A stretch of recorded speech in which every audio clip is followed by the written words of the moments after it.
शिक्षण क्षेत्रातील ताज्या घडामोडी पहा फक्त KB न्यूज TV महाराष्ट्र या चॅनलवर। शिक्षण संचालनालय महाराष्ट्र राज्य यांच्याकडून दिनांक 17 एप्रिल 2026 रोजी प्राथमिक शिक्षणाधिकारी जिल्हा परिषद सर्व यांना प्राथमिक शाळेतील कार्यरत शिक्षकेतर कर्मचाऱ्यांच्या समायोजनाबाबत महत्त्वाचे आदेश।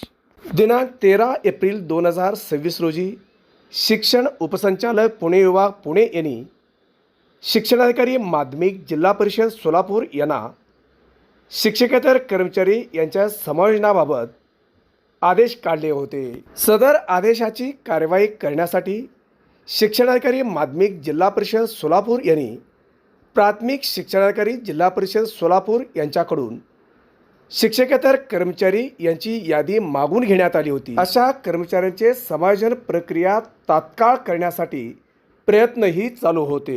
सदर बाब शिक्षण संचालक यांच्या निदर्शनास आले असता शरद गोसावी शिक्षण संचालक प्राथमिक महाराष्ट्र राज्य यांनी दिनांक 17 एप्रिल 2026 रोजी शिक्षणाधिकारी प्राथमिक जिल्हा परिषद सर्व यांना तात्काळ आदेश पारित करून संच मान्यतेमधील मंजूर पदानुसार शालार्थ प्रणालीमधून मासिक वेतन अदा होत आहे।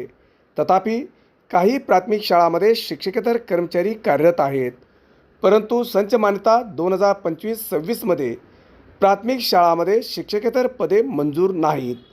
तरी ज्या खाजगी प्राथमिक शाळांमध्ये शिक्षकेतर कर्मचारी कार्यरत आहेत अशा शिक्षकेतर कर्मचाऱ्यांचे समायोजन त्याच संस्थेच्या माध्यमिक शाळेमधील शिक्षकेतरच्या रिक्त पदावर करण्यात यावे व केलेल्या कारवाईचा अहवाल संचालनालयात सादर करावा असा स्पष्ट आदेश सर्व शिक्षणाधिकारी प्राथमिक यांना देण्यात आलेला आहे। या आदेशामुळे शिक्षण उपसंचालक पुणे विभाग पुणे यांनी फक्त सोलापूर जिल्ह्यासाठी शिक्षकेतर कर्मचारी यांचे समायोजनाबाबत दिनांक 13 एप्रिल 2026 रोजी काढलेला आदेश रद्द झाल्याने शिक्षण संचालक महाराष्ट्र राज्य यांनी दिनांक 17 एप्रिल 2026 रोजी काढलेल्या आदेशानुसार कारवाई करण्यात यावी असे बहुतांश शिक्षकेतर कर्मचाऱ्यांची मागणी आहे। शिक्षण संचालक महाराष्ट्र राज्य यांचे दिनांक 17 एप्रिल 2026च्या आदेशाची कार्यवाही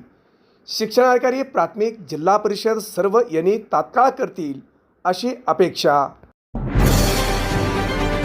शिक्षण क्षेत्रातील ताज्या घडामोडी पहा फक्त KB न्यूज TV महाराष्ट्र या चॅनलवर।